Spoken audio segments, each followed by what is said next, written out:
नमो अरिहन्ताण नमो सिद्धाणं नमो आयुर्दानं नमो वज्रायाणं नमो लोके संवसानम् ओंकारं बिन्दुसंयुक्तं नित्यं ध्यायन्ति योगिनः कामदं मोक्षदं चैव ओंकाराय नमः अविरलशब्दघनौघलप्रक्षालितसकलभूतलमलकलङ्का मुनिभिरुपासिततीर्था सरस्वती हरितनोदुरितान् अज्ञानतिमिरान्धानां ज्ञानाञ्जनशलाकया चक्षुरुन्मीलितं येन तस्मै श्रीगुरवे नमः।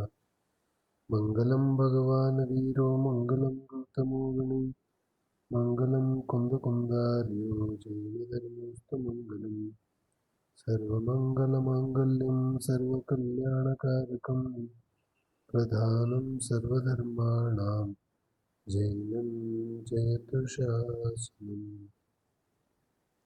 श्रीमत्परमगम्भीरं स्याद्वादामोहलाञ्छनं जीयात्रैलोक्यनाथस्य शासनं जिनशासनम्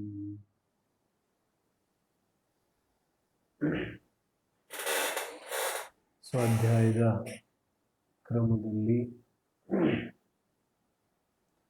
ನಮ್ಮ ಚರ್ಚೆ ಕಳೆದ 2 ದಿನಗಳಿಂದ ಗತಿಗಳನ್ನು ಆಧರಿಸಿ ನಡೀತಾ ಇದೆ. ಗತಿಗಳ ಸ್ವರೂಪ, ಯಾವೆಲ್ಲ ಗತಿಗಳು ಇದೆ, ಯಾವ ಗತಿಗಳಲ್ಲಿ ಯಾವ ರೀತಿಯಾದ ಸ್ವರೂಪ ಇದೆ ಇತ್ಯಾದಿ ವಿಚಾರಗಳನ್ನು ನಾವು ತಿಳ್ಕೊಂಡಿದ್ದೇವೆ. ನಿಜವಾಗಿ ಯಾವ ಗತಿಗಳ ಸ್ವರೂಪ ಇದೆ, ಕೊನೆಯಲ್ಲಿ ನಾವು ಇದರ ಬಗ್ಗೆ ಚರ್ಚೆನೂ ಕೂಡ ಮಾಡಿದ್ದಿತ್ತು. ಈ 4 ಗತಿಗಳಿದೆ ಮತ್ತು 4 ಗತಿಗಳಲ್ಲಿ ಸುಖ ಇಲ್ಲ. 4 ಗತಿಗಳಲ್ಲಿ ಒಳ್ಳೆಯ ಗತಿ ಅನ್ನೋದು ಯಾವುದೂ ಇಲ್ಲ. ಇದು ಬಹಳ ಮುಖ್ಯ ವಿಚಾರ ಇದೆ. ಕೆಲವ್ರಿಗೆ ಸಂದೇಹಗಳು ಕೂಡ ಆಗಿತ್ತು ಅಂತ ಅನಿಸುತ್ತೆ. ಪ್ರಶ್ನೋತ್ತರಗಳನ್ನು ನೋಡಿ, ಏಕೇಂದ್ರಿಯದಿಂದ ಪಂಚೇಂದ್ರಿಯವರೆಗೆ ಏಕೇಂದ್ರಿಯದಿಂದ ಪಂಚೇಂದ್ರಿಯವರೆಗೆ ಎಲ್ಲ ಗತಿಯಲ್ಲಿ ಪಂಚೇಂದ್ರಿಯ ಜೀವಿಗಳಂತೂ ಇದ್ದೇ ಇರ್ತಾರೆ. ದೇವ ಮನುಷ್ಯ ನರಕ ತಿರ್ಯಂಚ 4 ಗತಿಯಲ್ಲಿ ಪಂಚೇಂದ್ರಿಯ ಜೀವಿಗಳಂತೂ ನಿಯಮದಿಂದ ಇರ್ತಾರೆ.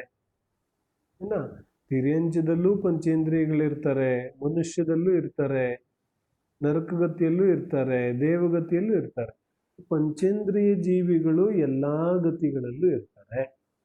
ಆದರೆ ಇನ್ನು ಉಳಿದ 1 ಇಂದ್ರಿಯ, 2 ಇಂದ್ರಿಯ, 3 ಇಂದ್ರಿಯ, 4 ಇಂದ್ರಿಯ ಜೀವಿಗಳಿದೆಯಲ್ಲ, ಈ ಜೀವಿಗಳು ನರಕ ದೇವ ಮನುಷ್ಯ ಗತಿಯಲ್ಲಿ ಇರೋದಿಲ್ಲ. ನರಕ ದೇವ ಮನುಷ್ಯ ಗತಿಯಲ್ಲಿ ಈ ಜೀವಿಗಳು ಇರೋದಿಲ್ಲ ಸ್ಥೂಲ ಅಪೇಕ್ಷೆಯಿಂದ. ನರಕ ದೇವ ಮತ್ತು ಮನುಷ್ಯ ಗತಿಯಲ್ಲಿ ಏಕೇಂದ್ರಿಯ, ದ್ವಿಂದ್ರಿಯ, ತೀಂದ್ರಿಯ, ಚತುರಿಂದ್ರಿಯ ಈ ಯಾವ ಜೀವಿಗಳಿದೆ, ಈ ಜೀವಿಗಳಿರೋದಿಲ್ಲ.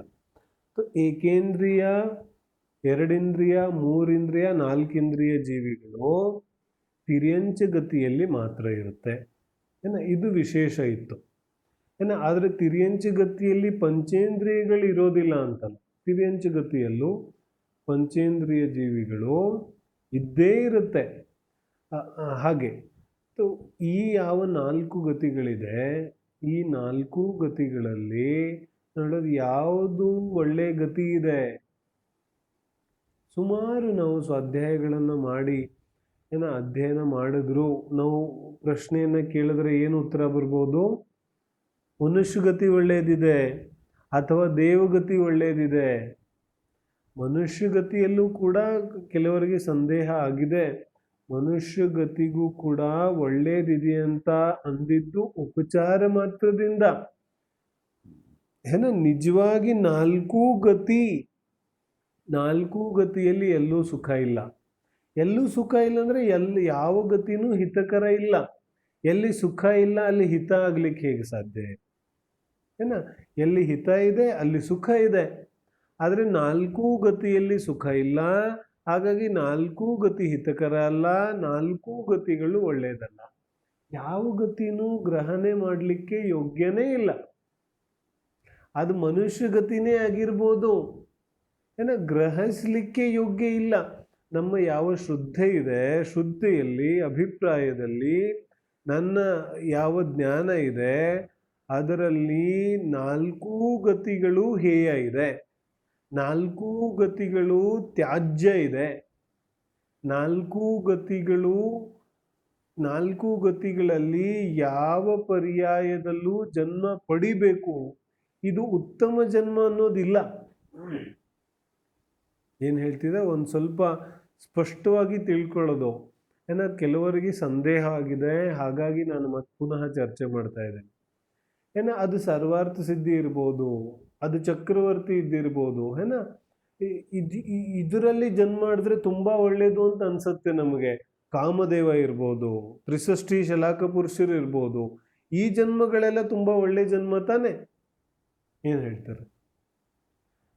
ಯಾವ ಜನ್ಮನೂ ಒಳ್ಳೆ ಜನ್ಮ ಅಲ್ಲ. ಜನ್ಮವೇ ವಾಸ್ತವಿಕವಾಗಿ ದುಃಖಕ್ಕೆ ಕಾರಣ ಇದೆ. ಜನ್ಮ ಮರಣವೇ ನಿಜವಾಗೂ ದುಃಖಕ್ಕೆ ಕಾರಣ ಇದೆ. ಹಾಗಾದ್ರೆ ಜನ್ಮ ಮರಣನೇ ದುಃಖಕ್ಕೆ ಕಾರಣ ಇದೆ ಅಂದಮೇಲೆ ಯಾವ ಜನ್ಮ ಆದ್ರೆ ಏನು? ನೆಕ್ಸ್ಟ್ ವೀಕ್ ಹೇಳ್ತೀನಿ ಎಂದಿದಾರಲ್ಲ. ನಾವು ಯಾವ ಗತಿಯನ್ನ ಕ್ಯಾಟಗರಿ ಮಾಡಿದ್ವೇನೋ, ಜನ್ಮ ಜರಾ ಮೃತ್ಯು ವಿನಾಶನಾಯ ಜಲಂ ನಿರುಪಾಮಿತಿ ಸ್ವಾಹ. ಜನ್ಮ ಜರ ಮೃತ್ಯುವಿನಲ್ಲಿ ಯಾವುದು ಜನ್ಮವನ್ನ ನಾಶ ಮಾಡು, ಈ ತರ ಏನಾದ್ರು ಕೆಟಗರಿ ಮಾಡಿದ್ವೇನೋ. ನಾರಕಿ ಜನ್ಮವನ್ನ ನಾಶ ಮಾಡು, ತಿರ್ಯಂಚ ಜನ್ಮವನ್ನ ನಾಶ ಮಾಡು, ಮತ್ತು ದೇವ ಜನ್ಮವನ್ನ ಕೊಡು, ಚಕ್ರವರ್ತಿ ಜನ್ಮವನ್ನ ಕೊಡು, ಸೌಧರ್ಮೇಂದ್ರನ ಜನ್ಮವನ್ನ ಕೊಡು. ಈ ತರ ಇದೆಯೇನು? ಈ ತರ ಇಲ್ಲ. ಜನ್ಮವೇ ದುಃಖಕ್ಕೆ ಕಾರಣ ಇದೆ.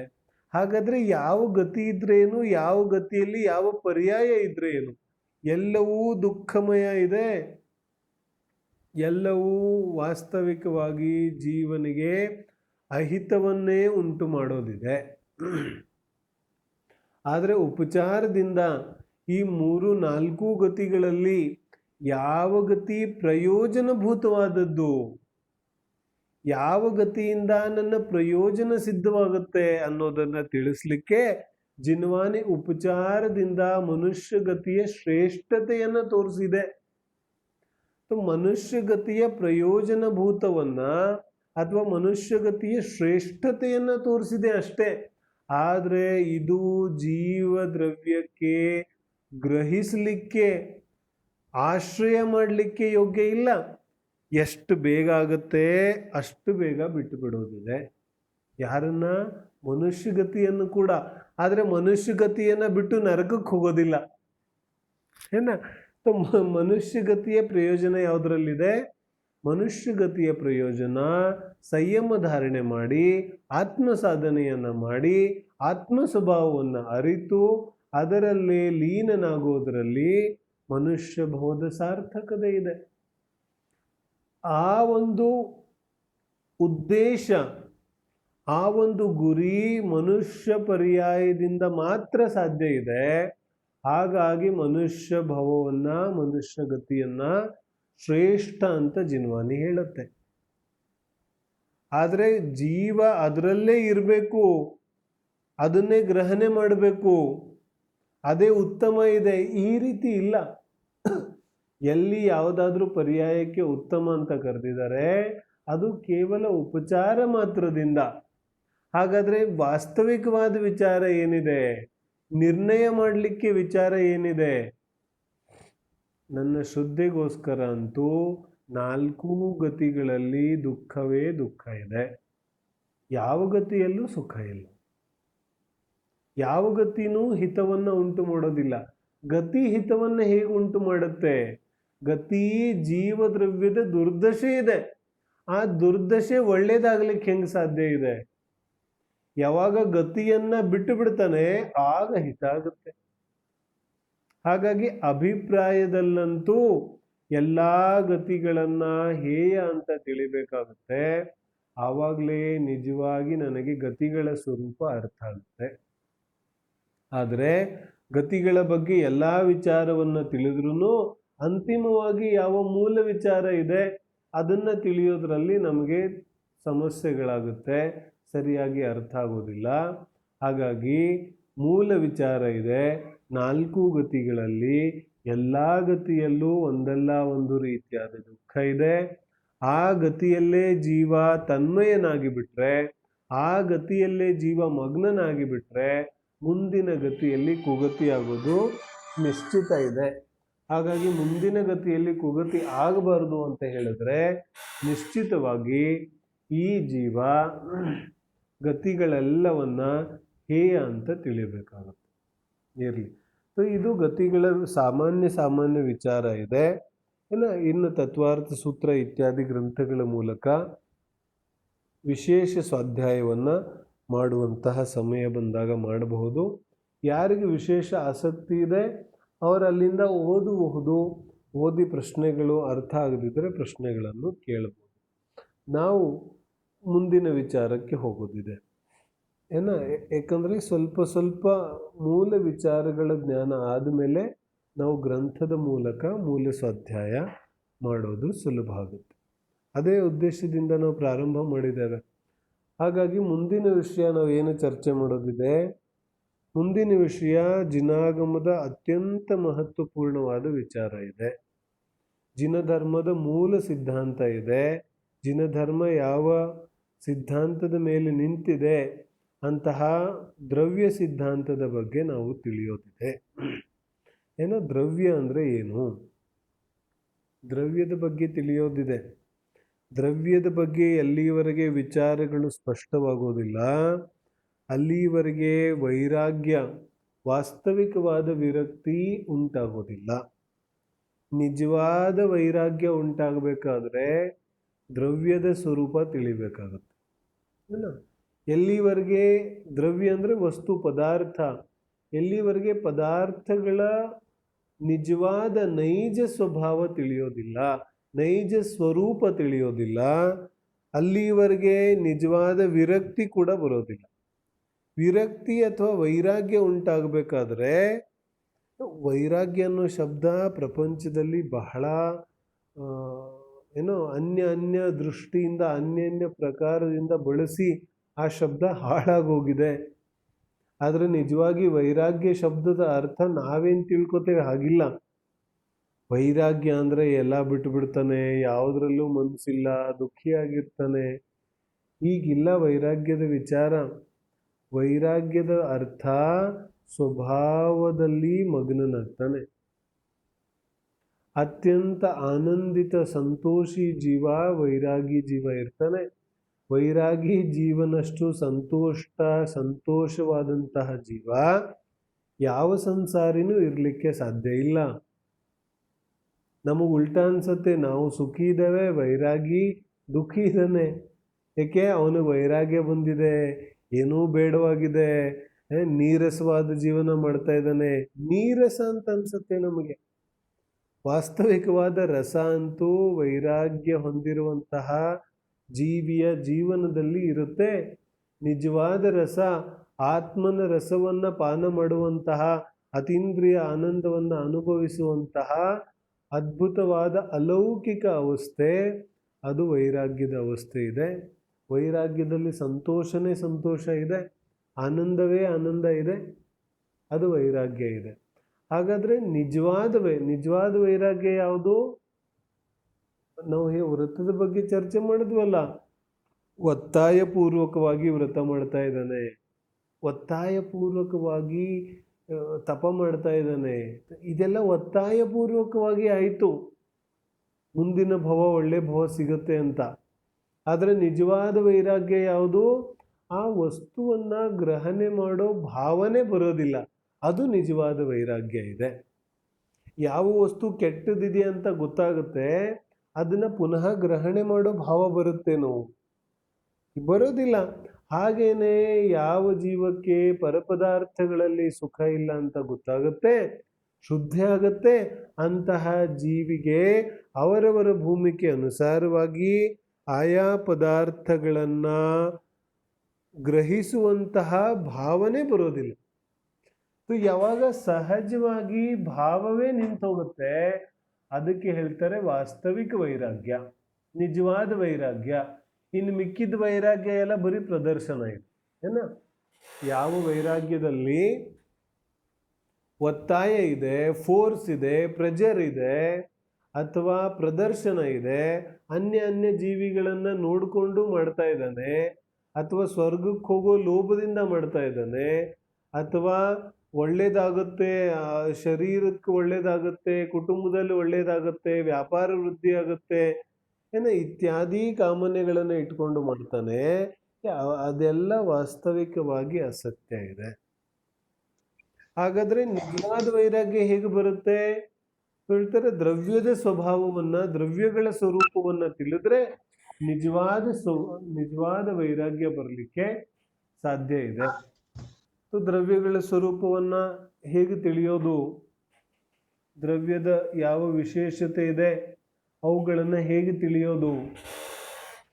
ನಾವು ಒಂದೊಂದನ್ನು ತಿಳಿಯೋದಿದೆ. ಗುಣಪರ್ಯಾಯದ ಚರ್ಚೆಯನ್ನು ನಾವು ಆಮೇಲೆ ಮಾಡೋದಿದೆ. ಈಗ ದ್ರವ್ಯದ ಚರ್ಚೆಯನ್ನು ಮಾತ್ರ ಮಾಡ್ತೇವೆ ಏನ. ಸೊ ದ್ರವ್ಯ ಎಷ್ಟಿದೆ ನಮ್ಮೆಲ್ಲರಿಗೂ ಗೊತ್ತಿದೆ. ಯಾರಿಗೆ ಗೊತ್ತಿಲ್ಲ ಅವರು ಗೊತ್ತು ಮಾಡ್ಕೊಳ್ಳೋದು. 6 ಪ್ರಕಾರದ ದ್ರವ್ಯಗಳಿದೆ ಏನ. 6 ಪ್ರಕಾರದ ದ್ರವ್ಯಗಳಿದೆ. ಯಾವುದ್ಯಾವುದು? ಜೀವ, ಪುದ್ಗಲ, ಧರ್ಮ, ಅಧರ್ಮ, ಆಕಾಶ, ಕಾಲ. ಇದು 6 ದ್ರವ್ಯಗಳಿದೆ. ಜೀವ, ಪುದ್ಗಲ, ಧರ್ಮ, ಅಧರ್ಮ, ಆಕಾಶ, ಕಾಲ. ಇದರಲ್ಲಿ 2 ಭಾಗ ಮಾಡೋದಾದ್ರೆ ಒಂದು ಜೀವ ದ್ರವ್ಯ ಇದೆ, ಇನ್ನು 5 ದ್ರವ್ಯಗಳು ಅಜೀವ ದ್ರವ್ಯಗಳಿದೆ ಏನ. ಉದ್ಗಲ, ಧರ್ಮ, ಅಧರ್ಮ, ಆಕಾಶ, ಕಾಲ ದ್ರವ್ಯ. ಈ 5 ದ್ರವ್ಯಗಳು ಅಜೀವ ದ್ರವ್ಯಗಳಿದೆ. ಅಜೀವ ಅಂದ್ರೆ ಏನು? ನಾವು ಜೀವ ಪಾಠದಲ್ಲಿ ಎಲ್ಲ ತಿಳ್ಕೊಂಬಂದಿದ್ದೇವೆ. ಅಜೀವ ಅಂದ್ರೆ ಯಾವುದರಲ್ಲಿ ಜ್ಞಾನ ಇಲ್ಲ, ದರ್ಶನ ಇಲ್ಲ, ಯಾವುದು ನೋಡ್ಲಿಕ್ಕೆ ತಿಳಿಲಿಕ್ಕೆ ಸಾಧ್ಯ ಇಲ್ಲ, ಅದು ಅಜೀವ ಇದೆ. ಈ 6 ದ್ರವ್ಯಗಳನ್ನ ಜೀವ ಅಜೀವದಲ್ಲಿ ವಿಭಾಜನೆ ಮಾಡಿದ್ರೆ ಜೀವ ದ್ರವ್ಯವನ್ನ ಬಿಟ್ಟು ಉಳಿದ 5 ದ್ರವ್ಯಗಳು ಅಜೀವ ದ್ರವ್ಯಗಳಿದೆ. ಈ ಅಜೀವ ದ್ರವ್ಯಗಳನ್ನ, 5 ಪ್ರಕಾರದ ಅಜೀವ ದ್ರವ್ಯಗಳನ್ನ ನಾವು ವಿಚಾರ ಮಾಡೋದಾದ್ರೆ ಏನ್ ಹೇಳ್ತಾರೆ? ಜೀವ ದ್ರವ್ಯದ ಬಗ್ಗೆ ನಾವು ಚರ್ಚೆ ಮಾಡಿದ್ದೇವೆ ಜೀವ ಪಾಠದಲ್ಲಿ. ಅದನ್ನೆಲ್ಲರೂ ಜ್ಞಾಪಕ ಇಟ್ಕೊಳ್ಳೋದಿದೆ. ದ್ರವ್ಯ ಸಂಗ್ರಹದ ಆಧಾರದಿಂದ ಅನೇಕ ಪ್ರಕಾರವಾಗಿ ನಿಶ್ಚಯ ಜೀವ ಮತ್ತು ವ್ಯವಹಾರ ಜೀವ ದ್ರವ್ಯದ ಚರ್ಚೆಯನ್ನು ನಾವು ಮಾಡಿದ್ದೇವೆ. ಅದನ್ನು ಜ್ಞಾಪಕ ಇಟ್ಕೊಳ್ಳೋದಿದೆ. ಅದೇ ರೀತಿಯಾಗಿ ಪುದ್ಗಲ ದ್ರವ್ಯ ಇದೆ. ದ್ರವ್ಯ ಅನ್ನುವಂತಹ ಏನು ವಿಚಾರ ಇದೆ, ಅದರ ಅರ್ಥ ಏನು? ದ್ರವ್ಯ ಅನ್ನೋ ಶಬ್ದ ಅನೇಕ ಕಡೆ ಬರುತ್ತಲ್ಲ, ಇದು ಅತ್ಯಂತ ಮಹತ್ವಪೂರ್ಣವಾದ ವಿಚಾರ ಇದೆ. ನಾವು ಇಲ್ಲಿ ಎಲ್ಲ ಸೂಕ್ಷ್ಮ ವಿಚಾರಗಳನ್ನಂತೂ ಚರ್ಚೆ ಮಾಡಕ್ ಆಗೋದಿಲ್ಲ. ಆದರೆ ತುಂಬ ಸ್ಥೂಲ ವಿಚಾರಗಳನ್ನು ಕೂಡ ನಾವು ತಿಳಿದ್ರೆ ನಮ್ಮ ದೃಷ್ಟಿಯಲ್ಲಿ ವಸ್ತು ಸ್ವರೂಪ ಬಹಳ ಸ್ಪಷ್ಟವಾಗುತ್ತೆ. ಆದರೆ ತುಂಬ ಗಮನಪೂರ್ವಕವಾಗಿ ಉಪಯೋಗವನ್ನು ಸ್ಥಿರ ಮಾಡಿ ಕೇಳಬೇಕಾಗುತ್ತೆ. ಇಲ್ಲಿ ಸ್ವಾಧ್ಯಾಯ ನಡೀತಾ ಇದೆ, ನಾವು ಅಲ್ಲಿ ಇನ್ನೊಂದೇನೋ ಮಾಡ್ತಾ ಇದ್ದೇವೆ, ಇನ್ನೇನೋ ಆಗ್ತಾ ಇದೆ, ಹೀಗಾದರೆ ಅರ್ಥ ಆಗೋದಿಲ್ಲ. ಮತ್ತು ನಾನು ಮೊದಲೇ ಹೇಳಿದ್ದೇನೆ, ಇಷ್ಟು ದಿನ ಧರ್ಮದಲ್ಲಿ ಶ್ರದ್ಧೆ ಆಗದೇ ಇರೋಕ್ಕೆ ಕಾರಣ ಏನು? ಅರ್ಧಂಬರ್ಧ ಜ್ಞಾನ. ಮತ್ತು ಪುನಃ ಈಗ ನಾವು ಮೂಲದಿಂದ ಚರ್ಚೆ ಮಾಡ್ತಾ ಇದ್ರು ಗಮನಪೂರ್ವಕವಾಗಿ ಕೇಳದಿದ್ರೆ ಮತ್ತೆ ಪುನಃ ಅರ್ಧಂಬರ್ಧ ಜ್ಞಾನನೇ ಆಗುತ್ತೆ. ಮತ್ತೆ ಅರ್ಧಂಬರ್ಧ ಜ್ಞಾನದಿಂದ ಇನ್ನೇನು ಮತ್ತೆ ಸಿದ್ಧ ಮಾಡ್ಲಿಕ್ಕೆ ಆಗೋದಿಲ್ಲ, ಮತ್ತಿನ ಅವಕಾಶ ಬರೋದು ಕಷ್ಟ ಇದೆ. ಹಾಗಾಗಿ ಸ್ವಾಧ್ಯಾಯ ಮಾಡೋದೇ ಆದರೆ, ಸಮಯ ಕೊಡೋದೇ ಆದರೆ, ಆ ಸಮಯವನ್ನು ಅತ್ಯಂತ ಗಮನಪೂರ್ವಕವಾಗಿ ಸ್ಥಿರಚಿತ್ತದಿಂದ ಕೇಳಿದ್ರೆ ಅದರ ಉಪಯೋಗ, ಅದರ ಒಂದು ಪ್ರಯೋಜನ ನಮಗೆ ಸಿಗುತ್ತೆ. ನಾನು ಮೊದಲೇ ಪ್ರಾರಂಭದಲ್ಲೇ ಹೇಳಿದ್ದೆ, ಪ್ರಾರಂಭ ಮಾಡುವಾಗ ಎಲ್ಲಿ ಪ್ರಶಾಂತವಾದ ಜಾಗ ಇದೆ ಅಲ್ಲಿ ಮೌನವಾಗಿ ಹೋಗಿ ಕೂತ್ಕೊಂಡು ನಾವು ಸ್ವಾಧ್ಯಾಯ ಮಾಡೋದಿದೆ. ಎಲ್ಲ ಮಧ್ಯದಲ್ಲಿ ಕೂತ್ಕೊಂಡು ಗೊಂದಲಗಳಲ್ಲಿ ಗಲಾಟೆಯಲ್ಲಿ ನಾವು ಸ್ವಾಧ್ಯಾಯವನ್ನು ಮಾಡಿದ್ರೆ ಈ ಸೂಕ್ಷ್ಮ ವಿಚಾರಗಳು ಅರ್ಥ ಆಗೋದಿಲ್ಲ. ಇರಲಿ, ನಾನು ಯಾಕೆ ಸಂದರ್ಭದ ಒಳಗಡೆ ಹೇಳಿದೆ ಅಂತ ಹೇಳಿದ್ರೆ, ಈ ದ್ರವ್ಯದ ವಿಚಾರಗಳನ್ನು ತಿಳಿಲಿಕ್ಕೂ ಕೂಡ ನಮಗೆ ಸ್ವಲ್ಪ ಏಕಾಗ್ರತೆ ಬೇಕಾಗುತ್ತೆ. ಸೊ ಜೀವದ್ರವ್ಯದ ಚರ್ಚೆ ನಾವು ಮಾಡಿದ್ದೇವೆ. ದ್ರವ್ಯ ಯಾವುದಕ್ಕನ್ನೋದು, ದ್ರವ್ಯದ ಪರಿಭಾಷೆ ಏನು? ತತ್ವಾರ್ಥ ಸೂತ್ರ ಏನು ಹೇಳುತ್ತೆ? ಸತ್ ದ್ರವ್ಯ ಲಕ್ಷಣಂ. ದ್ರವ್ಯದ ಲಕ್ಷಣ ಏನಿದೆ? ಸತ್. ಸತ್ ಅಂದರೆ ಅಸ್ತಿತ್ವ, ಎಕ್ಸಿಸ್ಟೆನ್ಸ್. ಸತ್ ದ್ರವ್ಯ ಲಕ್ಷಣಂ. ದ್ರವ್ಯದ ಲಕ್ಷಣ ಸತ್ ಇದೆ. ಸತ್ ಅಂದರೆ ಏನು? ಅಸ್ತಿತ್ವ. ಅಸ್ತಿತ್ವ ಅಂದರೆ ಏನು? अवेलेबिलिटी, उपस्थिति, है ना? किसी भी वस्तु का होना ही उसका लक्षण है. ಸ್ವಲ್ಪ ನಮಗೆ ಕಷ್ಟ ಆಗುತ್ತೆ. ನಾವು ಮೊದಲನೇ ಪರಿಭಾಷೆ ನೋಡೋಣ. ಮೊದಲನೇ ಪರಿಭಾಷೆ ಏನು ಹೇಳ್ತಾರೆ? ಗುಣಗಳ ಸಮೂಹಕ್ಕೆ ದ್ರವ್ಯ ಅಂತಾರೆ. ಇದು ತುಂಬ ಬೇಸಿಕ್ ಪರಿಭಾಷೆ ಇದೆ. ಏನಂತಾರೆ? ಗುಣಗಳ ಸಮೂಹಕ್ಕೆ ದ್ರವ್ಯ ಅಂತ ಕರೀತಾರೆ. ಗುಣಗಳ ಸಮೂಹ ಅಂದರೆ ಎಲ್ಲಿ ಅನೇಕ ಗುಣಗಳು ಒಂದು ಜಾಗದಲ್ಲಿ ಇರ್ತವೆ ಅದಕ್ಕೆ ನಾವೇನಂತ ಕರಿತೇವೆ? ವಸ್ತು ಅಂತ ಕರಿತೇವೆ. ಈಗ ಗುಣ ಬೇರೆ ಇದೆ, ಪರ್ಯಾಯ ಬೇರೆ ಇದೆ, ಅದನ್ನೆಲ್ಲ ನಾನು ಚರ್ಚೆ ಮಾಡೋದಿಲ್ಲ. ಅದನ್ನ ಚರ್ಚೆ ಮಾಡೋಕ್ಕೆ ನಾವು ಇನ್ನೂ ಸ್ವಲ್ಪ 15 ದಿನ ಕಳಿಬೇಕಾಗುತ್ತೆ, ಆವಾಗ ಅದು ಅರ್ಥ ಆಗುತ್ತೆ. ಸೊ ದ್ರವ್ಯ ಏನಿದೆ? ಗುಣಗಳ ಸಮೂಹಕ್ಕೆ ದ್ರವ್ಯ ಅಂತ ಕರೀತಾರೆ. ಸೊ ಸಮೂಹ ಅಂದರೆ ಹೇಗೆ? ಇಲ್ಲಿ 100 ಜನರ ಸಮೂಹ ಇದೆ ಅಂತ ಹೇಳಿದ್ರೆ 100 ಜನ ಬಂದಿದ್ದಾರೆ. ಆ ರೀತಿಯಾದ ಸಮೂಹ ಅಲ್ಲ ಇದು. ಈ ಗುಣಗಳ ಸಮೂಹ ಹೇಗಿದೆ? ಎಲ್ಲಿ ಒಂದು ಗುಣ ಇದೆ ಅಲ್ಲೇ ಇನ್ನು ಉಳಿದ ಗುಣಗಳು ಇದೆ. ಅಂದರೆ ಕ್ಷೇತ್ರ ಭೇದ ಇಲ್ಲ. ಗುಣಗಳ ಸಮೂಹ ಹೇಗಿದೆ? ಕ್ಷೇತ್ರ ಭೇದ ಇಲ್ಲದೇ ಇರುವಂತೆ ಗುಣಗಳ ಸಮೂಹ ಇದೆ. ಎಲ್ಲಿ ಕ್ಷೇತ್ರ ಭೇದ ಇಲ್ಲದೆ ಅನೇಕ ಗುಣಗಳ ಸಮೂಹ ಇದೆ ಆ ವಸ್ತುವಿಗೆ ನಾವು ವಸ್ತು ಅಥವಾ ದ್ರವ್ಯ ಅಂತ ಕರಿತೇವೆ. ನಾವು ಐಡೆಂಟಿಫೈ ಮಾಡಬೇಕಾದ್ರೆ ಯಾವುದಕ್ಕೆ ದ್ರವ್ಯ ಅಂತ ಕರಿತೀವಿ ಅಂತ ನಾವು ಗುರುತಿಸ್ಬೇಕಾದ್ರೆ ಏನನ್ನ ನೋಡಬೇಕು? ಒಂದೇ ಜಾಗದಲ್ಲಿ ಎಲ್ಲಿ ಅನೇಕ ಗುಣಗಳಿದೆ, ಕ್ಷೇತ್ರ ಭೇದ ಇಲ್ಲದೆ, ಅದಕ್ಕೆ ನಾವು ದ್ರವ್ಯ ಅಂತ ಕರಿತೇವೆ. ಗುಣಗಳ ಸಮೂಹ ಇದೆಯಲ್ಲ, ಎಲ್ಲಿ ಒಂದು ಗುಣ ಇದೆ ಅಲ್ಲೇ ಇನ್ನು ಅನಂತ ಗುಣಗಳೂ ಇದೆ ಒಂದೇ ಜಾಗದಲ್ಲಿ. ಜಾಗ ಭೇದ ಇಲ್ಲ. ಉದಾಹರಣೆಗೆ ಸಕ್ಕರೆ ಇದೆ, ಸಕ್ಕರೆಯಲ್ಲಿ ಅನೇಕ ಗುಣಗಳಿದೆ. ಎಲ್ಲ ಗುಣಗಳು ಎಲ್ಲ ಜಾಗದಲ್ಲೂ ಇದೆ. ಸಕ್ಕರೆಗೆ ಬಣ್ಣ ಇದೆ, ಗಂಧ ಇದೆ, ರುಚಿ ಇದೆ, ಎಲ್ಲ ಇದೆ, ಆಕಾರ ಇದೆ. ಎಲ್ಲ ವಿಚಾರಗಳು ಎಲ್ಲ ಜಾಗದಲ್ಲೂ ಇದೆ. ಹಾಗಾಗಿ ನಾವು ಏನಂತೀವಿ? ಅದಕ್ಕೆ ದ್ರವ್ಯ ಅಂತ ಕರಿತೇವೆ. ಸಾಮಾನ್ಯವಾದ ಪರಿಭಾಷೆ ಇದು. ಇದಕ್ಕೆ ನಾವು ದ್ರವ್ಯ ಅಂತ ಕರಿತೇವೆ. ಇನ್ ತತ್ವಾರ್ಥ ಸೂತ್ರ ಏನು ಹೇಳ್ತಾ ಇದೆ? ಸತ್ ದ್ರವ್ಯ ಲಕ್ಷಣಂ. ತತ್ವಾರ್ಥ ಸೂತ್ರ ಹೇಳುತ್ತೆ ಈ ಗುಣಗಳಿದೆಯಲ್ಲ, ಗುಣಗಳ ಸಮೂಹ ಅಂತ ನಾವೇನು ಹೇಳಿದ್ವಿ. ಒಂದು ಗುಣ ಕಾಣಿಸಿದ್ರು ಆ ಒಂದು ಗುಣದ ಜಾಗದಲ್ಲಿ ಇನ್ನು ಅನಂತ ಗುಣಗಳಿದೆ. ಕೆಲವು ಗುಣಗಳು ನಮಗೆ ಕಾಣಿಸುತ್ತೆ, ಕೆಲವು ಗುಣಗಳು ಕಾಣಿಸೋದಿಲ್ಲ. ಆದ್ರೆ ಅದೇ ಜಾಗದಲ್ಲಿ ಅನಂತ ಗುಣಗಳಿದೆ. ಮತ್ತು ಈ ಅನಂತ ಗುಣಗಳ ಇರೋದು ಆ ಇರುವಿಕೆಗೆನೆ ನಾವು ದ್ರವ್ಯ ಅಂತ ಕರೀತಾರೆ. ಬಲ ದ್ರವ್ಯದ ವಿಚಾರ ಮಾಡೋದು, ದ್ರವ್ಯಕ್ಕೆ ಏನು ಪರಿಭಾಷೆ ಕೊಡೋದು, ಏನು ಡೆಫಿನೇಷನ್ ಕೊಡೋದು ದ್ರವ್ಯಕ್ಕೆ? किसको द्रव्य कहना, ऐसी क्या परिभाषा बनाया जाए जिससे द्रव्य को पहचाना जा सके? तो उमा स्वामी आचार्य ने क्या बताया, वे कुछ नहीं कहा जा सकता, बस वो द्रव्य है. ಏನ್ ಹೇಳ್ತಿದ್ದಾರೆ, ಏನ್ ಪರಿಭಾಷೆ ಮಾಡಬಹುದು ದ್ರವ್ಯವನ್ನ, ಯಾವ ಶಬ್ದಗಳಲ್ಲಿ ಹಿಡಿದಿಡ್ಬೋದು, ದ್ರವ್ಯದ ಬಗ್ಗೆ ಏನು ಹೇಳಿದ್ರೆ ದ್ರವ್ಯದ ಸ್ವರೂಪವನ್ನ ತಿಳಿಸಿದಂಗ ಆಗುತ್ತೆ. ಉಮಾಸ್ವಾಮಿ ಆಚಾರ್ಯ ಏನ್ ಮಾಡ್ತಾರೆ, ಏನೂ ಹೇಳೋದಿಲ್ಲ. ಅವ್ರು ಹೇಳ್ತಾರೆ ದ್ರವ್ಯದ ಬಗ್ಗೆ ಏನು ಹೇಳೋದು, ಏನೂ ಹೇಳೋಕ್ಕಾಗೋದಿಲ್ಲ, ಅದು ಇದೆ ಅಷ್ಟೇ.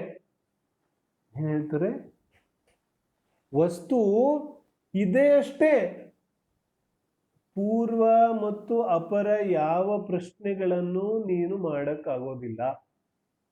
ಏನ್ ಹೇಳ್ತಿದ್ದಾರೆ, ದ್ರವ್ಯ ಇದೆ ಅಷ್ಟೇ, ವಸ್ತು ಇದೆ ಅಷ್ಟೇ. ಆ ಇರುವಿಕೆಗೆ ಆ ಇರೋದೇನಿದೆ, ಆ ಇರೋದನ್ನೇ ನಾನು ದ್ರವ್ಯ ಅಂತ ಕರೀತೇನೆ. ಬೇರೆ ಏನು ಹೇಳಕ್ಕಾಗುತ್ತೆ? ದ್ರವ್ಯ ಎಲ್ಲಿಂದ ಬಂತು, ಹೇಗೆ ಬಂತು, ಯಾವಾಗ ನಾಶವಾಗುತ್ತೆ, ಏನೂ ಮಾತಾಡಕ್ಕಾಗೋದಿಲ್ವಲ್ಲ. ಯಾಕೆಂದ್ರೆ ದ್ರವ್ಯದ ಉತ್ಪತ್ತಿ ಆಗೋದಿಲ್ಲ, ದ್ರವ್ಯ ನಾಶ ಆಗೋದಿಲ್ಲ. ಹಾಗಾದ್ರೆ ಏನ್ ಚರ್ಚೆ ಮಾಡಕ್ಕಾಗುತ್ತೆ? ಈ ದ್ರವ್ಯ ಇದೆ ಅಷ್ಟೇ. ಏನ್ ಹೇಳ್ತಾರೆ, ದ್ರವ್ಯ ಇದೆ ಅಷ್ಟೇ. ಈ ಯಾವಾಗಿಂದಿದೆ? ಅನಾದಿ ಕಾಲದಿಂದ ಇದೆ. ವಸ್ತು ಅನಾದಿ ಕಾಲದಿಂದ ಇದೆ. ಕಲ್ಲು ಮಣ್ಣು ಯಾವಾಗಿಂದ ಇದೆ? ಯಾವಾಗಿಂದ ಇದೆ ಕಲ್ಲು ಮಣ್ಣು? ಹಾಗಾದ್ರೆ ಆ ಕಲ್ಲಿನ ಮಣ್ಣಿನ ಲಕ್ಷಣವನ್ನ ಏನಂತ ಮಾಡೋದು? ಹೇಳ್ತಾರೆ ಅದು ಇದೆ ಅಷ್ಟೇ, ಇದು ಸಾಮಾನ್ಯ ಲಕ್ಷಣ ಇದೆ. ಏನ, ಯಾವಾಗ ನಾವು ದ್ರವ್ಯಗಳನ್ನ ಕೆಟಗರಿ ಮಾಡ್ತೇವೆ ಆವಾಗ ಲಕ್ಷಣಗಳನ್ನ ಕೊಡ್ತೇವೆ, ನಾವು ಗುರುತಿಸ್ಲಿಕ್ಕೆ ಲಕ್ಷಣಗಳನ್ನ ಕೊಡ್ತೇವೆ.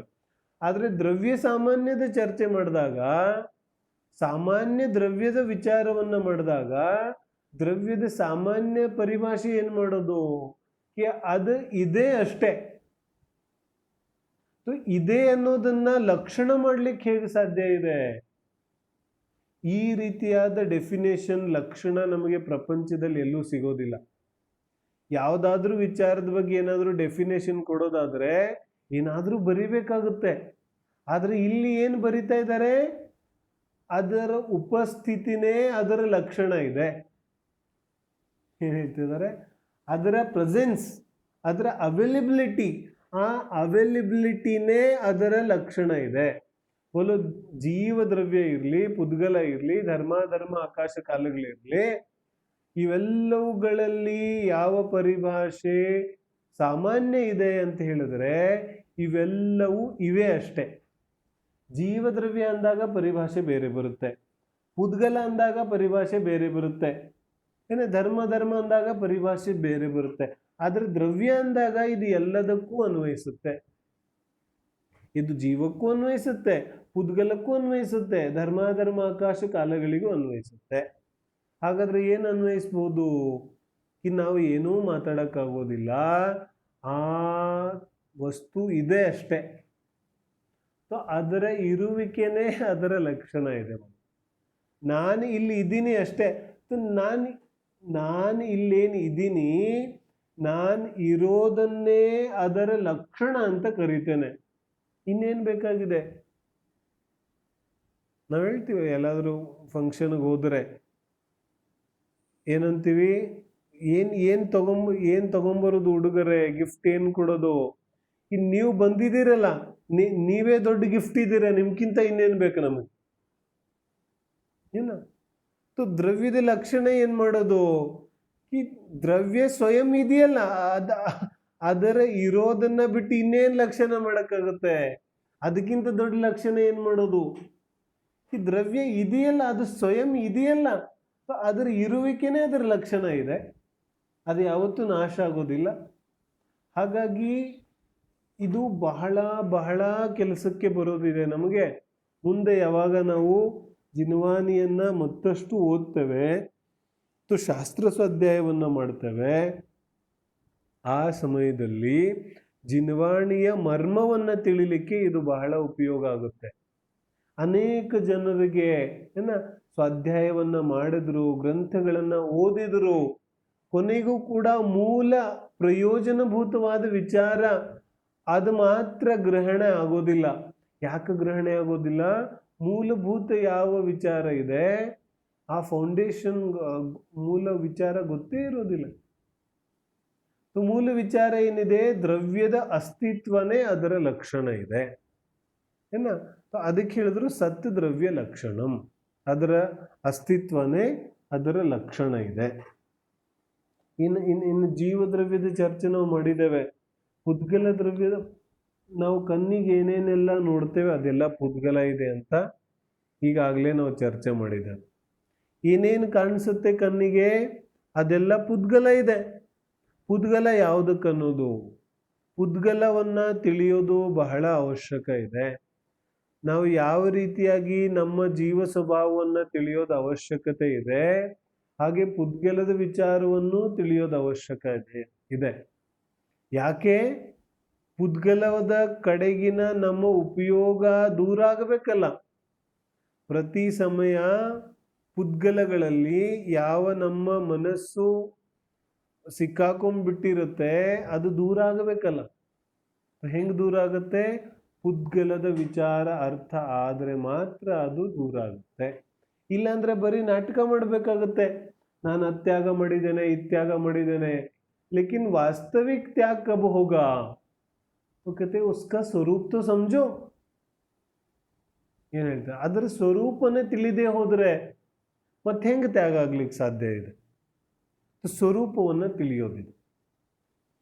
ಪಹಲಿ ಬಾತ್ 3 ಪರಿಭಾಷೆಗಳಿದೆ ಪುದ್ಗಲದ ಬಗ್ಗೆ ಜಿನ್ವಾನಿಯಲ್ಲಿ. ಇನ್ನೂ ಪರಿಭಾಷೆಗಳಿದೆ, ಆದರೆ ಮುಖ್ಯ 2-3 ಪರಿಭಾಷೆಗಳಿದೆ. 2 ಪರಿಭಾಷೆಗಳಂತೂ ತತ್ವಾರ್ಥ ಸೂತ್ರದಲ್ಲಿ ಬರುತ್ತೆ. ಏನೇನು? ಸ್ಪರ್ಶ ರಸ ಗಂಧ ವರ್ಣವಂತಹ ಪುದ್ಗಲಾಹ. ಸ್ಪರ್ಶ ರಸ ಗಂಧ ವರ್ಣಗಳು ಯಾವುದರಲ್ಲಿದೆ ಅದಕ್ಕೆ ಪುದ್ಗಲ ಅಂತ ಕರೀತಾರೆ. ಮತ್ತು ಇನ್ನೊಂದು ರೂಪಿಣಃ ಪುದ್ಗಲಾಹ. ಮತ್ತು ಯಾವ ರೂಪಿ ಪದಾರ್ಥಗಳಿವೆ ಅವುಗಳಿಗೆ ಪುದ್ಗಲ ಅಂತ ಕರೀತಾರೆ. 2 ಪರಿಭಾಷೆ ಇತ್ತಲ್ಲ. ಮತ್ತು 3ನೇ ಪರಿಭಾಷೆ ಪುದ್ಗಲ. ಪುದ್ಗಲ್. ಪುದ್ ಅಂದ್ರೆ ಪೂರ್ಣ. ಪೂರಯತಿ ಗಾಲಯತಿ ಇತಿ ಪುದ್ಗಲಃ. ಅಂದ್ರೆ ಪೂರಯತಿ ಅಂದ್ರೆ ಪೂರೈಸುತ್ತೆ, ಗಾಲಯತಿ ಅಂದ್ರೆ ಕ್ಷಯವಾಗುತ್ತೆ. ಯಾವುದು ನಿರಂತರವಾಗಿ ಬಂಧ ಆಗ್ತಾ ಇದೆ ಮತ್ತು ವಿಚ್ಛುತ್ತಿ ಆಗ್ತಾ ಇದೆ, ಅಂದ್ರೆ ಅಂಟ್ಕೋತಾ ಇದೆ ಮತ್ತೆ ಬಿಟ್ಟು ಹೋಗ್ತಾ ಇದೆ, ನಿರಂತರವಾಗಿ ಪೂರೈಕೆ ಆಗ್ತಾ ಇದೆ ಮತ್ತು ಬಿಟ್ಟು ಹೋಗ್ತಾ ಇದೆ, ಅದಕ್ಕೂ ಕೂಡ ಪುದ್ಗಲ ಅಂತ ಕರಿತೇವೆ. ಒಂದೊಂದು ಪರಿಭಾಷೆಯನ್ನು ನಾವು ಸ್ಪಷ್ಟವಾಗಿ ಅರ್ಥ ಮಾಡಿಕೊಂಡ್ರೆ ನಮಗೆ ಪುದ್ಗಲ ತುಂಬಾ ಚೆನ್ನಾಗಿ ಅರ್ಥ ಆಗುತ್ತೆ. ಮೊದಲನೇ ಪರಿಭಾಷೆ ಏನು? ಸ್ಪರ್ಶ ರಸ ಗಂಧ ವರ್ಣವಂತಹ ಪುದ್ಗಲಾಹ.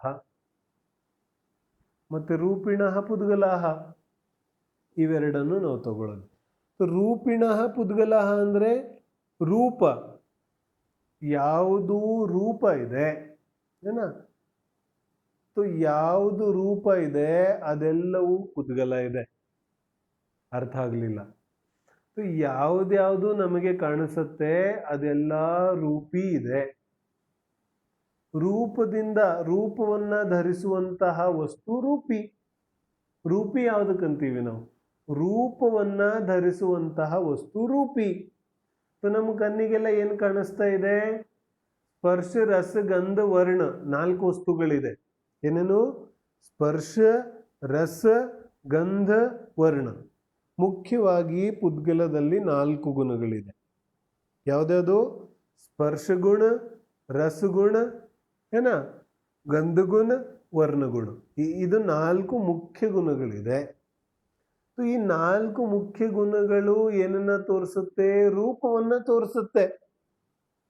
ಉದಾಹರಣೆಗೆ ಯಾವುದಾದ್ರೂ ಒಂದು ವಸ್ತು ನಮ್ಮ ಕಣ್ಣಿಗೆ ಕಾಣಿಸ್ತಾ ಇದೆ ಅಂತ ಹೇಳಿದ್ರೆ ಅದೇನಿದೆ? ಅದು ರೂಪಿ ಇದೆ. ಈ ಪರಿಭಾಷೆಯನ್ನು ನಾವು ಮತ್ತಷ್ಟು ಸ್ಪಷ್ಟ ಮಾಡೋದಾದ್ರೆ, ವಿಸ್ತಾರ ಮಾಡೋದಾದ್ರೆ ಏನು ಹೇಳ್ಬೋದು? 5 ಇಂದ್ರಿಯಗಳಿಗೆ ಯಾವುದೆಲ್ಲ ಗೋಚರವಾಗುತ್ತೆ ಅದೆಲ್ಲ ರೂಪಿ ಇದೆ. ಸ್ವಲ್ಪ ಪರಿಭಾಷೆ ವಿಸ್ತಾರ ಆಗಿದೆ ಈಗ. ಆದರೆ ನಾನು ಹೇಳಿದಂಗೆ ಗಮನ ಕೊಟ್ಟು ಕೇಳಬೇಕಾಗತ್ತೆ. ಇಲ್ಲ ಅಂತ ಹೇಳಿದ್ರೆ ಅರ್ಥ ಆಗೋದಿಲ್ಲ. ಮತ್ತು ಅರ್ಥ ಆಗದೆ ಇರೋದಕ್ಕೆ ಪ್ರಶ್ನೆ ಉತ್ತರಗಳನ್ನು ಸುಮಾರು ಜನ ಕೊಡೋದಿಲ್ಲ. ಏನಿದೆ? ಸ್ಪರ್ಶ ರಸ ಗಂಧ ವರ್ಣ ಇಷ್ಟ ಅರ್ಥ ಆಗತ್ತೆ. ಸ್ಪರ್ಶ ಅಂದ್ರೆ ಟಚ್, ಸ್ಪರ್ಶ ಮಾಡ್ತೀವಲ್ಲ, ಸ್ಪರ್ಶ ಗುಣ ಪುದ್ಗಲದಿದೆ. ಗಂಧ, ದುರ್ಗಂಧ, ಸುಗಂಧ ಎಲ್ಲ ಇದೆ. ಗಂಧ ಅದು ಪುದ್ಗಲದ ಗುಣ ಇದೆ. ಆಮೇಲೆ ರಸ ಮತ್ತು ಇದು ವರ್ಣ. ಸೊ ರಸ ನಮ್ಗೆಲ್ಲರಿಗೂ ಗೊತ್ತಿದೆ, ಅನೇಕ ಪ್ರಕಾರದ ರಸಗಳಿದೆ ಏನ, ಕಡ್ವ, ಖಟ್ಟ, ಕಷಾಯಿಲ, ಸಿಹಿ, ಕಹಿ ಇತ್ಯಾದಿ. ಅದೇ ರೀತಿಯಾಗಿ ವರ್ಣ, ವರ್ಣ ಇದೆ, ಕಲರ್ ಯಾವುದಕ್ಕಂತೀವಿ ನಾವು. ಸೊ ಇದು 4 ಗುಣಗಳು ಪುದ್ಗಲದಲ್ಲಿದೆ. ಮತ್ತು ಅದೇ ರೀತಿ ಇನ್ನೊಂದು ಪರಿಭಾಷೆ ಏನು ಹೇಳುತ್ತೆ? ರೂಪಿ ಪದಾರ್ಥಕ್ಕೆ ಪುದ್ಗಲ ಅಂತ ಕರೀತಾರೆ. ಮತ್ತು ರೂಪಿ ಯಾವುದಕ್ಕನ್ನೋದು? ಸಾಮಾನ್ಯವಾಗಿ ನಾವು ರೂಪಿ ಅಂದ್ರೆ ಏನು ಅನ್ಕೊಂಡಿದ್ದೀವಿ? ಯಾವುದೆಲ್ಲ ಕಣ್ಣಿಗೆ ಕಾಣಿಸುತ್ತೆ ಅದು ರೂಪಿ ಇದೆ. ಯಾಕಂದ್ರೆ ರೂಪ ಇದೆ ಅಂದ್ರೆ ಕಾಣಿಸುತ್ತೆ, ರೂಪನೇ ಇಲ್ಲದೆ ಹೋದ್ರೆ ಎಲ್ಲಿಂದ ಕಾಣಿಸುತ್ತೆ? ಹಾಗಾಗಿ ರೂಪವನ್ನ ಧರಿಸುವಂತಹ ವಸ್ತು ರೂಪಿ. ರೂಪಿ ಪದಾರ್ಥಕ್ಕೆ ನಾವು ಪುದ್ಗಲ ಅಂತ ಕರಿತೇವೆ. ಇಷ್ಟ ಅರ್ಥ ಆಯ್ತು. ಇದಾದ್ಮೇಲೆ 2ನೇ ಹಂತ, ಪರಿಭಾಷೆಯನ್ನು ವಿಸ್ತಾರ ಮಾಡಿದ್ವಿ. ಅವಾಗೇನಾಯ್ತು? 5 ಇಂದ್ರಿಯಗಳಿಂದ ಯಾವುದೆಲ್ಲ ಗ್ರಹಣೆ ಆಗುತ್ತೆ ಅದೆಲ್ಲ ರೂಪಿ ಇದೆ. ಅರ್ಥ ಆಯ್ತು? ಇಲ್ಲಿವರೆಗೆ ರೂಪಿ ಅಂದ್ರೆ ನಾನು ಚಕ್ಷು ಇಂದ್ರಿಯಗಳಿಂದ ಯಾವುದು ಕಾಣಿಸುತ್ತೆ ಅದನ್ನ ರೂಪಿ ಅಂತ ಅನ್ಕೊಂಡಿರ್ತೇನೆ. ಅಷ್ಟು ಮಾತ್ರ ರೂಪಿ ಇಲ್ಲ. ರೂಪಿ ಯಾವುದಕ್ಕನ್ನೋದು? ಸ್ಪರ್ಶ ರಸ ಗಂಧ ವರ್ಣ ಯಾವುದರಲ್ಲಿದೆ ಅದಕ್ಕೆ ರೂಪಿ ಅಂತೇವೆ ಏನ. ಮತ್ತು ಯಾವುದರಲ್ಲಿ ಸ್ಪರ್ಶ ಇದೆ ಅದರಲ್ಲಿ ಅನ್ಯ ಎಲ್ಲ ಅನಂತ ಗುಣಗಳು ಇರಲೇಬೇಕಾಗುತ್ತೆ, ನಿಯಮ ಇದೆ. ಯಾವುದರಲ್ಲಿ ವರ್ಣಗುಣ ಕಾಣಿಸ್ತಾ ಇದೆ ಅದರಲ್ಲಿ ಇನ್ನು ಉಳಿದ ಅನಂತ ಗುಣಗಳು ಇರಲೇಬೇಕಾಗುತ್ತೆ. ನಮಗೂ ಒಂದು ಗುಣ ಕಾಣಿಸುತ್ತೆ, ಒಂದು ಗುಣ ಕಾಣಿಸೋದಿಲ್ಲ. ಯಾಕಂದ್ರೆ ನಮ್ಮ ಇಂದ್ರಿಯಗಳ ಶಕ್ತಿ ಎಷ್ಟಿದೆ ಏನ. ಅನೇಕ ಪರಮಾಣುಗಳು ಕಣ್ಣಿಗೆ ಕಾಣಿಸ್ತವೆ ಸ್ಕಂದ ರೂಪದಲ್ಲಿ, ಅನೇಕವುಗಳು ಕಾಣಿಸೋದಿಲ್ಲ. ಹಾಗಾದ್ರೆ ಯಾವುದು ಕಾಣಿಸೋದಿಲ್ಲ ಅದರಲ್ಲಿ ಕೂಡ ಸ್ಪರ್ಶ ರಸಗಂಧ ವರ್ಣ ಇದೆ. ಏನ್ ಹೇಳ್ತಿದ್ದಾರೆ ಮತ್ತೊಂದ್ಸಲಿ? ಯಾವೆಲ್ಲ ವಸ್ತುಗಳು ಕಾಣಿಸುತ್ತೆ ಅದರಲ್ಲಂತೂ ಸ್ಪರ್ಶ ರಸಗಂಧ ವರ್ಣಗಳು ಕಾಣಿಸ್ತಾ ಇದೆ, ಅನುಭವಕ್ಕೆ ಬರ್ತಾ ಇದೆ. ಆದ್ರೆ ಕೆಲವು ಪುದ್ಗಲಗಳು ಕಾಣಿಸೋದಿಲ್ಲ, ಅದಕ್ಕೆ ನಾವು ಸೂಕ್ಷ್ಮ ಪುದ್ಗಲಗಳು ಅಂತೇವೆ. ಕಾಣಿಸ್ದೇ ಇದ್ರೂ ಕೂಡ ಅವು ಪುದ್ಗಲನೇ ಇವೆ. ಯಾಕೆ? ಅನ್ಯ ಇಂದ್ರಿಯಗಳಿಂದ ಗ್ರಹಣೆ ಆಗಬಹುದು. ಹಾಗಾಗಿ 5 ಇಂದ್ರಿಯಗಳಿಂದ ಯಾವುದು ಗ್ರಹಣೆ ಆಗುತ್ತೆ ಅದು ರೂಪಿ ಇದೆ. ಉದಾಹರಣೆಗೆ ನಾವು ಸ್ವಾಧ್ಯಾಯ ಮಾಡ್ತಾ ಇದ್ದೇವೆ, ಶಬ್ದಗಳು ಹೊರಡ್ತಾ ಇದೆ, ಶಬ್ದಗಳನ್ನ ಎಲ್ಲರೂ ಕೇಳಿಸ್ಕೋತಾ ಇದ್ದಾರೆ ಏನ. ನನ್ನ ಈ ಶಬ್ದಗಳನ್ನ ಎಲ್ಲರೂ ಕೇಳಿಸ್ಕೋತಾ ಇದ್ದಾರೆ. ಕೇಳಿಸ್ಕೋತಾ ಇದ್ದ ಮೇಲೆ ಜ್ಞಾನನೂ ಆಗ್ತಾ ಇದೆ. ಈ ಯಾವ ಶಬ್ದಗಳಿದೆಯಲ್ಲ ಇದು ಯಾವ ದ್ರವ್ಯ? ಈ ಶಬ್ದಗಳು ಹೊರಡ್ತಾ ಇದೆಯಲ್ಲ, ಈ ಶಬ್ದಗಳು ಯಾವ ದ್ರವ್ಯ? ಶಬ್ದಗಳು ಪುದ್ಗಲ ದ್ರವ್ಯ ಇದೆ. ಶಬ್ದಗಳು ಪುದ್ಗಲ ದ್ರವ್ಯ ಇದೆ. ಹಾಗಾದ್ರೆ ರೂಪಿ ಪದಾರ್ಥ ಇದೆ. ಏನ್ ಹೇಳ್ತಾರೆ? ಪುದ್ಗಲ ದ್ರವ್ಯ ಇದೆ ಶಬ್ದ, ಹಾಗಾದ್ರೆ ರೂಪಿ ಇದೆ. ಏನೇನು ರೂಪಿ ಇದೆಯಾ? ಮತ್ತೆ ಎಲ್ಲಿ ಕಣ್ಣಿಗೆ ಕಾಣಿಸೋದಿಲ್ಲ ನಮಗೆ? ಅದೆಂತ ರೂಪಿ ಇದೆ ಕಣ್ಣಿಗೆ ಕಾಣಿಸೋದಿಲ್ಲ? ಹೇಳ್ತಾರೆ, ಕೆಲವು ಪುದ್ಗಲ ಪರಮಾಣು ಸ್ಕಂದ ರೂಪದಲ್ಲಿ ಇದ್ರೂ ಕೂಡ ಆ ಪರಮಾಣುಗಳು ಕಣ್ಣಿಗೆ ಗೋಚರ ಆಗೋದಿಲ್ಲ.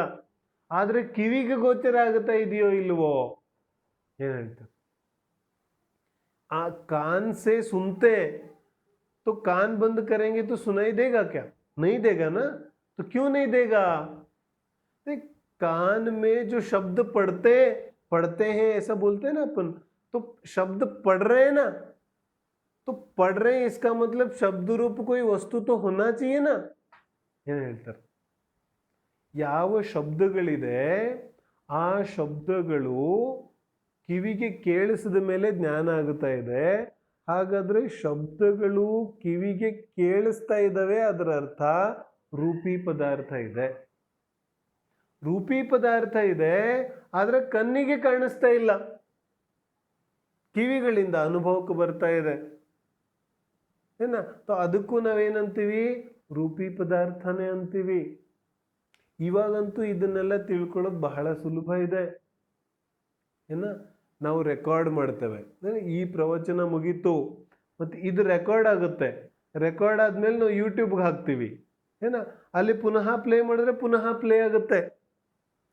ಏನ್ ಆಶ್ಚರ್ಯ ಅವಾಗ ಮಾತಾಡಿದ್ರು ಇದು ಇಲ್ಲಿ ಹೆಂಗ್ ಬಂತು ಹೇಳ್ತಾರೆ ಅದು ಒಂದು ವಸ್ತು ಇದೆ ಯಾವ ರೀತಿ ನೀನು ಒಂದು ವಸ್ತುವನ್ನ ಇನ್ನೊಂದು ಜಾಗಕ್ಕೆ ಸಾಗಿಸ್ತೀಯಾ ಅದೇ ರೀತಿಯಾಗಿ ಶಬ್ದವನ್ನ ಕೂಡ ಒಂದು ಜಾಗದಿಂದ ಇನ್ನೊಂದು ಜಾಗಕ್ಕೆ ಸಾಗಿಸ್ಬೋದಿದೆ ಯಾಕಂದ್ರೆ ಅದು ವಸ್ತು ಇದೆ ಅದರಲ್ಲಿ ಸ್ಪರ್ಶರಸಗಂಧ ವರ್ಣ ಇದೆ ಅದು ರೂಪಿ ಪದಾರ್ಥ ಇದೆ ಆದ್ರೆ ಸ್ಥೂಲ ಕಣ್ಣುಗಳಿಗೆ ಕಾಣಿಸ್ತಾ ಇಲ್ಲ ಆದ್ರೆ ವಿಜ್ಞಾನ ಸಿದ್ಧ ಮಾಡಿ ತೋರಿಸ್ತು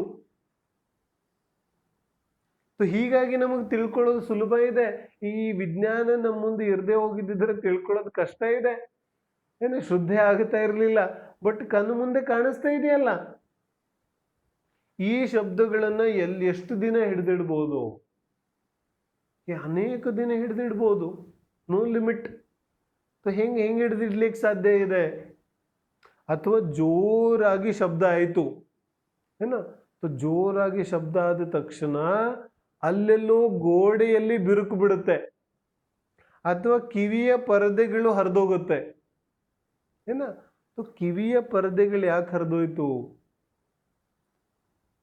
ಹರಿದೋಯ್ತು ಯಾಕಂದ್ರೆ ಯಾವ ಶಬ್ದಗಳಿದೆ ಆ ಶಬ್ದಗಳು ಪರದೆಯನ್ನ ಪ್ರವೇಶಿಸಿ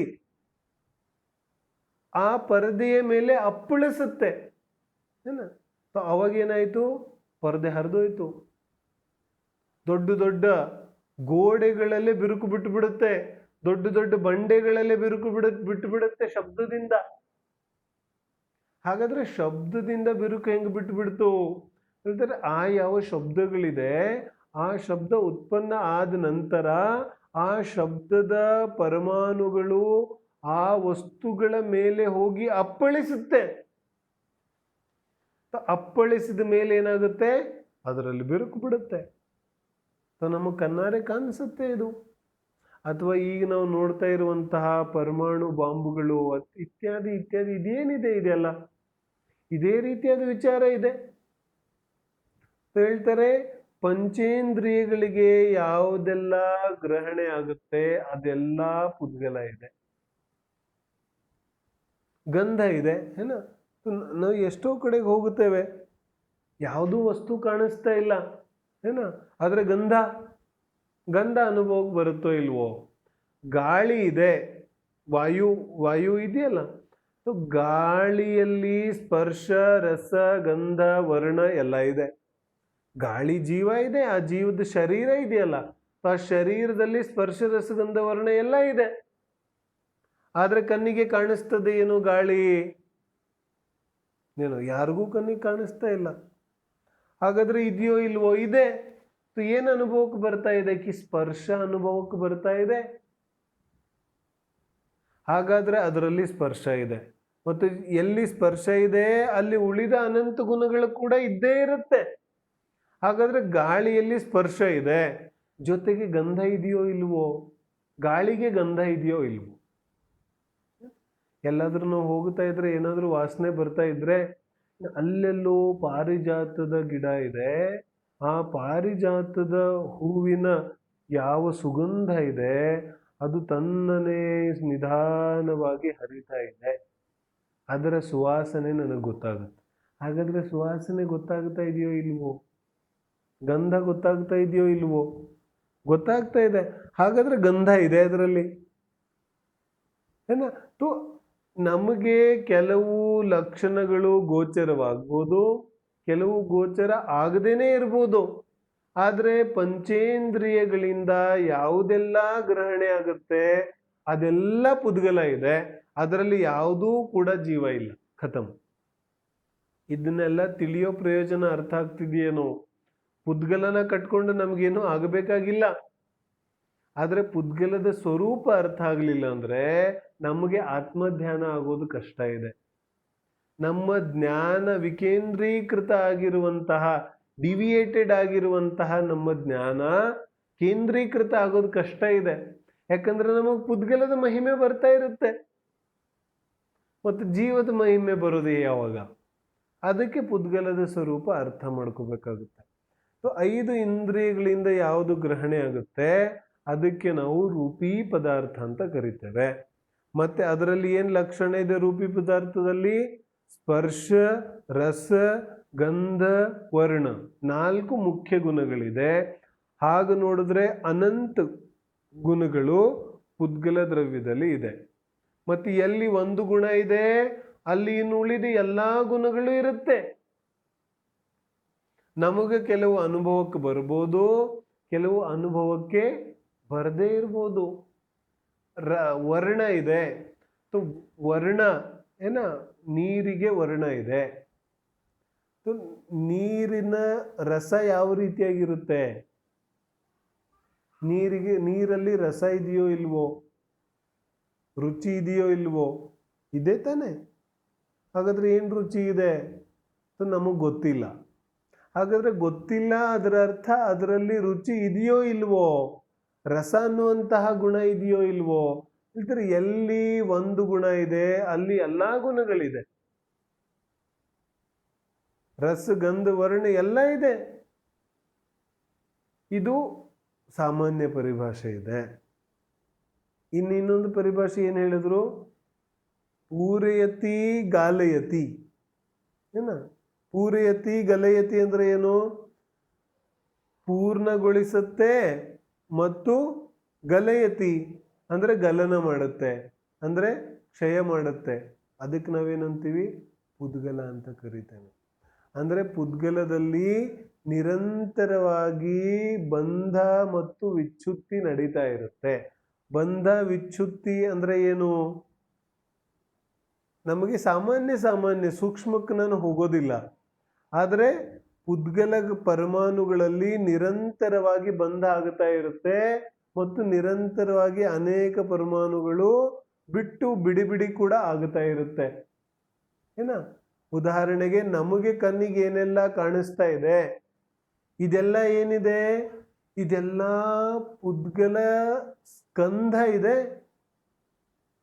ಪುದ್ಗಲ ಅನಂತ ಪುದ್ಗಲ ಪರಮಾಣುಗಳು ಸೇರಿದ ಮೇಲೆ ನಮಗೆ ಪುದ್ಗಲ ಕಣ್ಣಿಗೆ ಕಾಣಿಸುತ್ತೆ. ಪರಮಾಣು ಯಾರಿಗಾದ್ರೂ ಕಣ್ಣಿಗೆ ಕಾಣಿಸುತ್ತೇನೋ?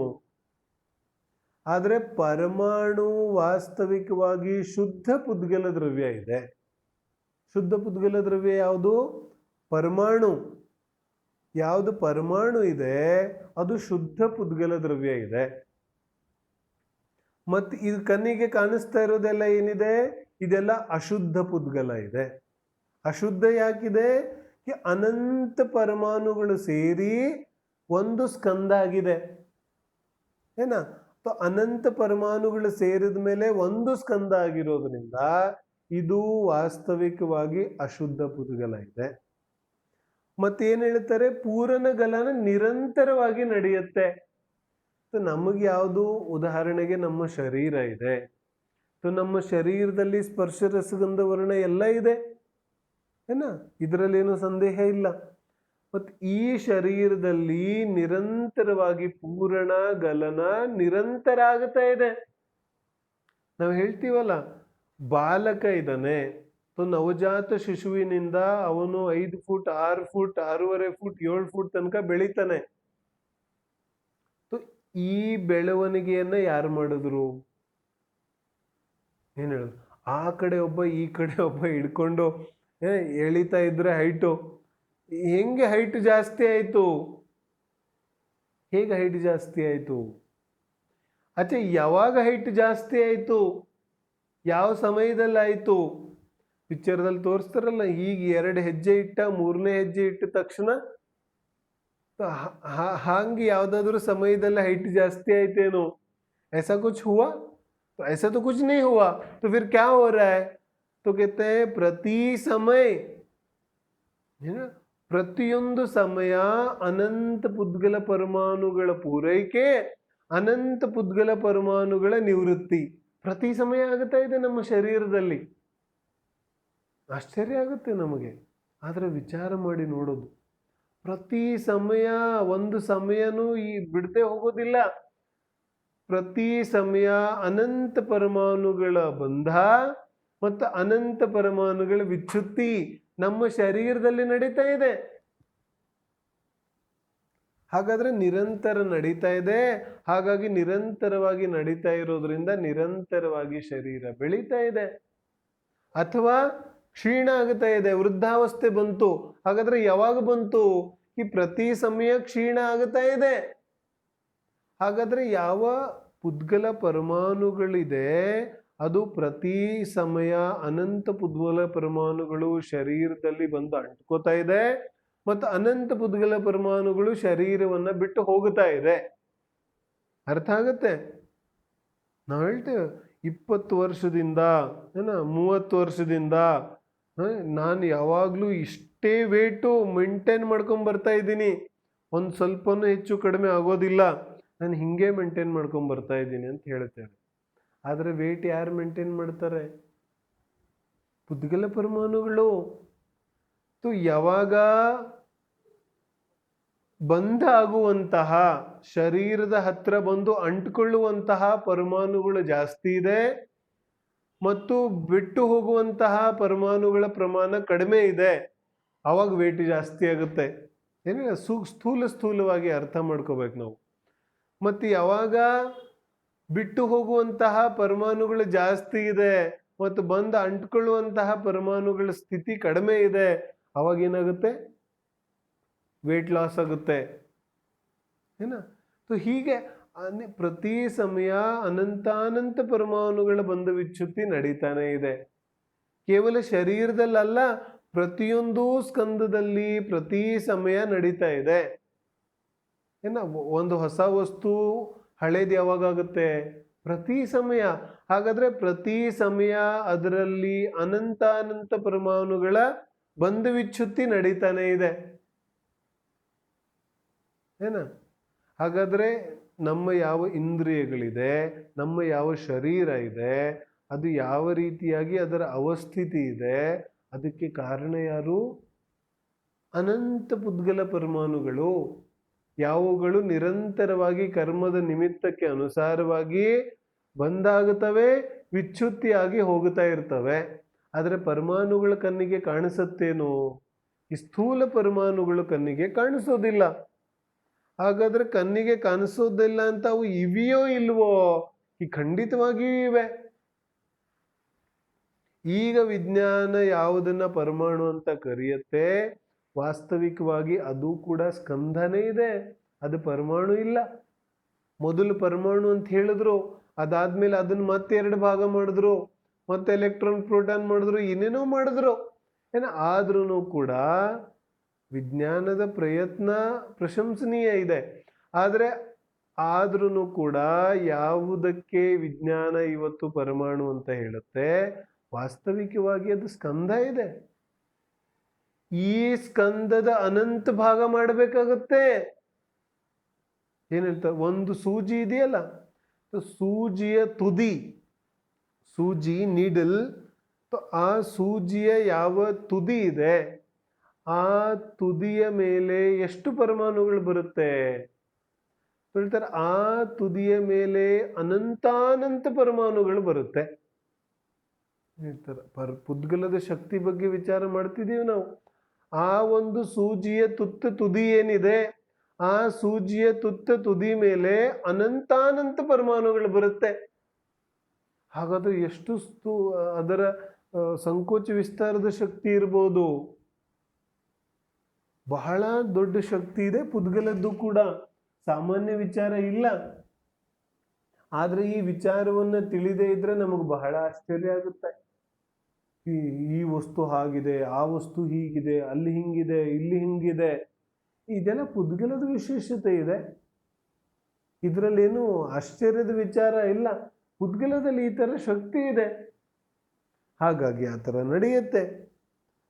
ಒಂದು ಸೂಜಿಯ ಮೇಲೆ ಒಂದು ವೇಳೆ ಎಲ್ಲಾ ಪರಮಾಣುಗಳು ಗಮನ ಮಾಡಕ್ಕೆ ಶುರು ಮಾಡಿದ್ರೆ ಎಲ್ಲಾ ಪರಮಾಣುಗಳು, ಪ್ರಪಂಚದಲ್ಲಿರುವಂತಹ ಎಲ್ಲಾ ಪರಮಾಣುಗಳು ಗಮನ ಮಾಡಿ ಎಲ್ಲಾದ್ರೂ ಒಂದು ಕಡೆಗೆ ಬಂದು ನಿಂತು ಎಷ್ಟು ಜಾಗದಲ್ಲಿ ಎಲ್ಲಾ ಪರಮಾಣುಗಳು ಬರ್ಬೋದು ಅಂತ ಹೇಳಿದ್ರೆ ಸೂಜಿಯ ಒಂದು ತುದಿ ಮೇಲೆ ಬರ್ಬೋದು.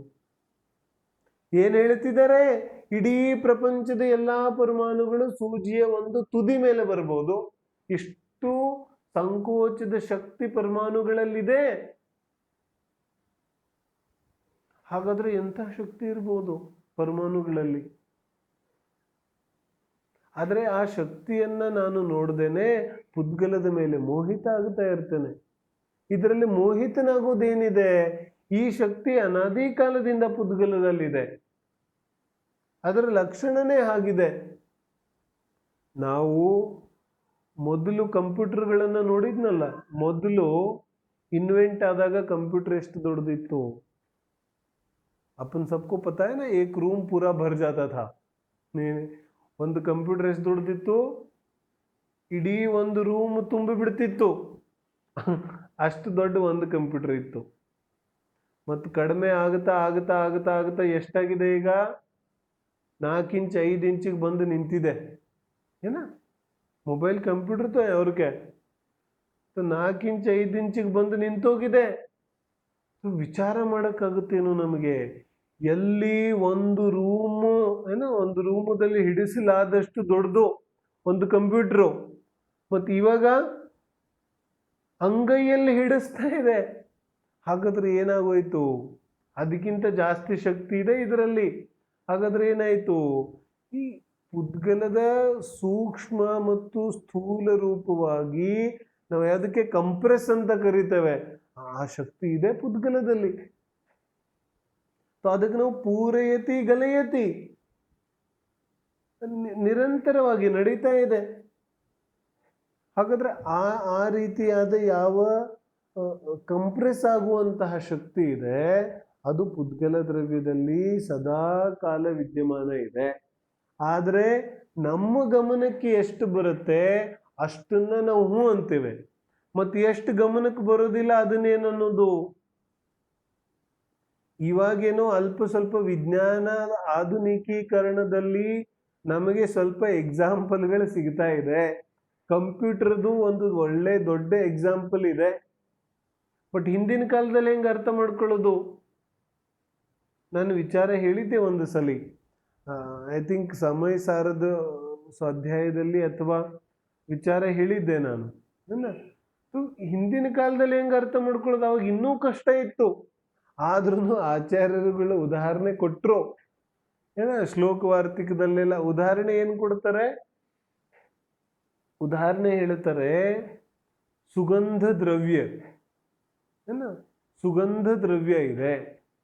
ಸುಗಂಧ ದ್ರವ್ಯ ಅಂದ್ರೆ ಈಗಿನ ಭಾಷೆಯಲ್ಲಿ ನಾವು ಏನಂತೀವಿ, ಸೆಂಟ್ ಗಿಂಟ್ ಅಂತೀವಲ್ಲ, ಅಥವಾ ಏನಂತೀವಿ रूम फ्रेशनर, कार फ्रेशनर इत्यादि. वैसे उपयोग में तो नहीं करना, ಉಪಯೋಗ ಮಾಡಬಾರ್ದು, ಆದರೂ ಉದಾಹರಣೆಗೋಸ್ಕರ ಹೇಳ್ತಾ ಇದ್ದೇನೆ. तो ಏನು ಹೇಳ್ತಾರೆ, ರೂಮ್ ಫ್ರೆಶ್ನರ್ ಅಥವಾ ಇಂತಹ ಸುಗಂಧ ದ್ರವ್ಯ ಇದೆ. ಈ ಸುಗಂಧ ದ್ರವ್ಯ ಒಂದು ಡಬ್ಬಿಯಲ್ಲಿ ಪ್ಯಾಕ್ ಆಗಿದೆ. ಇನ್ನು ಚಿಕ್ಕದು ಒಂದು ಡಬ್ಬಿ ಇದೆ. ಆ ಚಿಕ್ಕ ಡಬ್ಬಿಯಲ್ಲಿ ಸುಗಂಧ ದ್ರವ್ಯ ಪ್ಯಾಕ್ ಆಗಿದೆ. ಮತ್ತು ಅದನ್ನು ತೆಗೆದ ತಕ್ಷಣ ಏನಾಗುತ್ತೆ?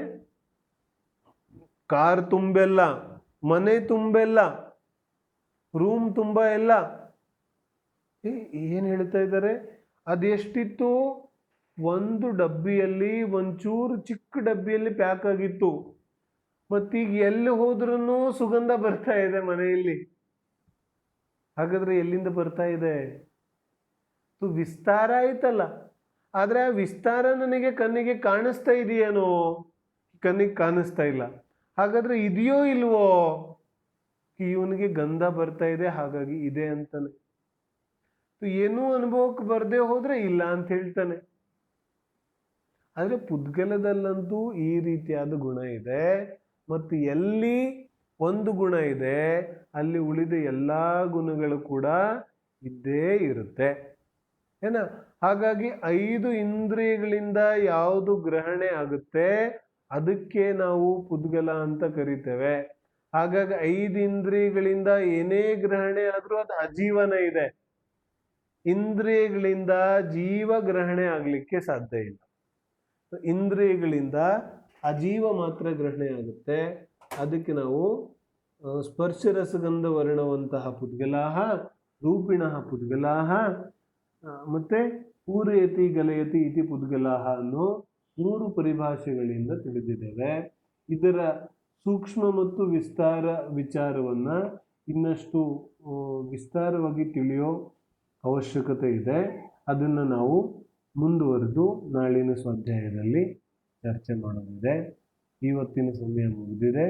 ಹಾಗಾಗಿ ಇವತ್ತಿನ ಸ್ವಾಧ್ಯಾಯವನ್ನು ಇಲ್ಲೇ ಬಿಡೋಣ.